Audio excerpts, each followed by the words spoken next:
Hello students, I hope you all are well. तो हमने जो पढ़ लिया था 11th क्लास में हमारा हो गया था लिमिटिंग रीजेंट। तो लिमिटिंग रीजेंट तक हमारा हो गया था। अब लिमिटिंग रीजेंट मैंने आपको बताया था कि क्या होता है, जो हमारा रिएक्शन में पहले ख़त्म हो जाता है और रिएक्शन रुक जाती, चाहे दूसरा रिएजेंट हमारा कितना ही प्रेजेंट हो। तो इसलिए इसको लिमिटिंग रीजेंट भी कहते हैं। ठीक, अब समझते हैं इसको, एग्जाम्पल जरिए समझते हैं। तो जो हमारे पास रिएक्शन है वो है नाइट्रोजन और हाइड्रोजन के बीच में अमोनिया बन रहा है। क्लियर, बैलेंस कर ली रिएक्शन। अब स्टोइकियोमेट्री पढ़ी, 1 मोल 3 मोल और इसका 2 मोल।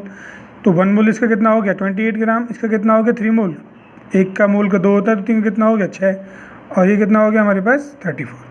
अच्छा, अब जो हम स्टोइकियोमेट्री इसकी देखेंगे तो क्या हो गया 28 ग्राम जो है नाइट्रोजन वो रिएक्शन करता है 6 ग्राम के साथ। या हम ये कहें कि 6 ग्राम हाइड्रोजन रिएक्शन करता है 28 ग्राम के साथ।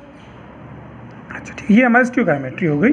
अब वो क्वेश्चन क्या है कि हमारे पास दोनों 10 ग्राम प्रेजेंट है, 10 ग्राम ये है नाइट्रोजन, 10 ग्राम ये है।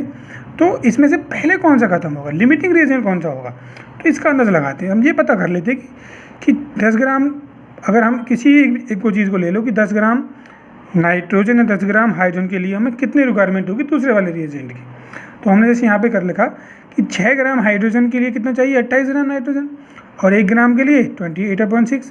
तो 10 ग्राम के लिए कितना हुआ 28.6 इंटू 10, इतने ग्राम चाहिए। मतलब अगर पूरे 10 ग्राम के साथ रिएक्शन करानी है तो कितना चाहिए 46.67।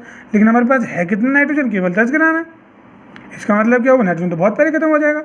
तो नाइट्रोजन जब पहले खत्म हो जाएगा, ठीक है ना, क्योंकि 10 ग्राम है ना वो, तो नाइट्रोजन जब पहले खत्म हो जाएगा तो नाइट्रोजन क्या हुआ, लिमिटिंग रिएजेंट हुआ। आई समझ में, या आप इस क्वेश्चन को आप नाइट्रोजन से लेकर कर सकते थे, कैसे भी कर लो, रिजल्ट हमारा वही आएगा। तो पहले कौन खत्म होगा इसमें, हमारा नाइट्रोजन खत्म होगा, क्योंकि अगर 6 ग्राम 10 ग्राम पूरा यूज़ करना हाइड्रोजन तो हमें नाइट्रोजन 46.67 ग्राम चाहिए, लेकिन हमारे पास है कितना 10 ग्राम।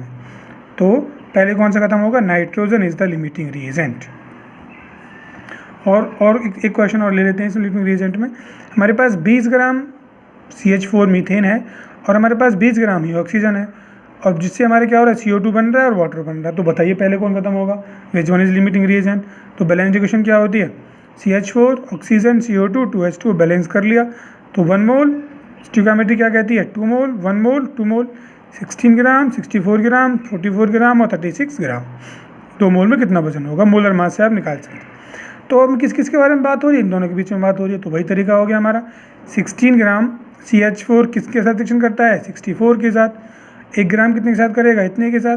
20 ग्राम कितने के साथ करेगा 64/16 80 ग्राम। लेकिन हमारे पास है कितनी ऑक्सीजन, ओनली 20 ग्राम। अगर हमारे पास ऑक्सीजन ज़्यादा होती तो इसका मतलब ये पहले खत्म हो जाता, लेकिन हमारे पास ऑक्सीजन है ही 20 ग्राम। तो क्या हुआ फिर, हमारा ऑक्सीजन हमारे पहले कंज्यूम हो जाएगा, और लिमिटिंग रिएजेंट कौन सा रहेगा हमारा, इसमें ऑक्सीजन ही रहेगा। आई बात समझ में नहीं आई, इस तरीके से करते हैं हमारे पास लिमिटिंग रिएजेंट। इसके क्वेश्चन मिल जाएंगे आपको, बहुत सारी रिएक्शंस मिल जाएंगी, तो आप इसके क्वेश्चंस करना लिमिटिंग रिएजेंट। समझ गए, स्टोइकियोमेट्री से हमें इसमें आइडिया मिलता है। अब हम बात करते हैं रिएक्शंस इन सॉल्यूशंस। ये हमारा लास्ट टॉपिक है इस चैप्टर का। तो जो रिएक्शंस होती हैं 99% रिएक्शन जो हम कब भी होती हैं तो हमारे क्या होता है, पहले उनको पानी में घोल के किसी और चीज़ में घोलते हैं, सॉल्यूशन बनाए जाते हैं उनके। सॉल्यूशन बनाने के बाद उनको मिक्स किया जाता है, तब जाके हमारी रिएक्शंस होती हैं। तो अब रिएक्शंस होती हैं तो फिर हमें क्या होता है, उसमें कॉन्सेंट्रेशन के बारे में पढ़ना पड़ता है। 9th में आपने पढ़ा होगा कॉन्सेंट्रेशन, कि जो सॉल्यूट होता है उसके अंदर जो अमाउंट प्रेजेंट होती है उसको कैसे रिप्रेजेंट करते हैं। तो एक होता है मास परसेंटेज मतलब सिंपली जो मास होता है इसमें, इसकी क्या होता है कि जो 100 ग्राम सॉल्यूशन में कितना हमारा सॉल्यूट प्रेजेंट है तो उसको बोलते हैं उसका हम मास परसेंटेज। ठीक है, फॉर्मूला क्या है इसका, अगर किसी का मास परसेंट निकालना हो तो मास ऑफ सॉल्यूट। सॉल्यूट क्या होता है, सॉल्यूट होता है जो हमारा कम अमाउंट में प्रेजेंट होता है, और सॉल्वेंट वो होता है जो हमारा ज़्यादा अमाउंट में प्रेजेंट होता है। तो मल्टीप्लाई बाई द 100। ठीक है, इसका मतलब होता है कि 100 ग्राम सॉल्यूशन में कितना हमारा सॉल्यूट प्रेजेंट है। फॉर्मूला हो गया mass of solute upon mass of solution, पूरे सॉल्यूशन का, केवल सॉल्वेंट का मत लगाना। ठीक है, जैसे हमारे पास क्या हो गया, हमने एक सॉल्यूशन बनाया, इसमें 20 ग्राम सब्सटेंस को हमने 20 ग्राम 2 ग्राम सब्सटेंस को हमने 20 ग्राम वाटर में डिसॉल्व कर दिया। तो मास परसेंटेज बताइए, तो सॉल्यूट क्या हो गया 2 ग्राम, सॉल्वेंट क्या है हमारे पास वाटर है वो कितना है 20 ग्राम। तो mass of solute 2 gram, mass of solution मतलब सॉल्वेंट प्लस सॉल्यूट, तो 20 + 2 22 ग्राम।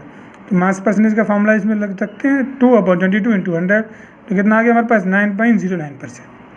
क्लियर। तो ये हो गया हमारा मास परसेंटेज। अभी हमारा मास ऐसे मास बाई मास है क्योंकि दोनों का मास लिया, ऐसे मास बाई वॉल्यूम भी होता है, इसमें हम सॉल्यूट का मास लेते हैं और सॉल्यूशन का वॉल्यूम लेते हैं। वॉल्यूम बाई वॉल्यूम भी होता है जब दोनों का वॉल्यूम लेते हैं। तो लेकिन होता परसेंटेज ये कि 100 ml में या 100 ग्राम में वो कितना है हमारे पास सॉल्यूट। नेक्स्ट है हमारे पास मोल फ्रैक्शन। मोल फ्रैक्शन क्या होता है कि जो मोल्स हिस्सा ratio, it is the ratio of number of moles of a particular compound. इसमें मोल फ्रैक्शन हम दोनों के निकाल सकते हैं। मास परसेंटेज तो हमारा सॉल्यूट का निकलता है, इसमें हम दोनों के निकाल सकते हैं। अब जिसका भी निकालना होता है उसका रेशियो ले लेते हैं टोटल मोल से to the total number of moles of the solute. It is represented by chi, SH chi, जिसको ऐसे बनाते हैं एक्स की तरह शाय। तो ठीक है, तो इसमें जिसके भी निकालने हैं हमें उसके मोल्स अपॉन में total moles of the solution. जैसे हमने दो सब्सटेंस को मिक्स किया, ए को और बी को, सब्सटेंस ए को मिक्स कर दिया, सब्सटेंस बी को मिक्स कर दिया।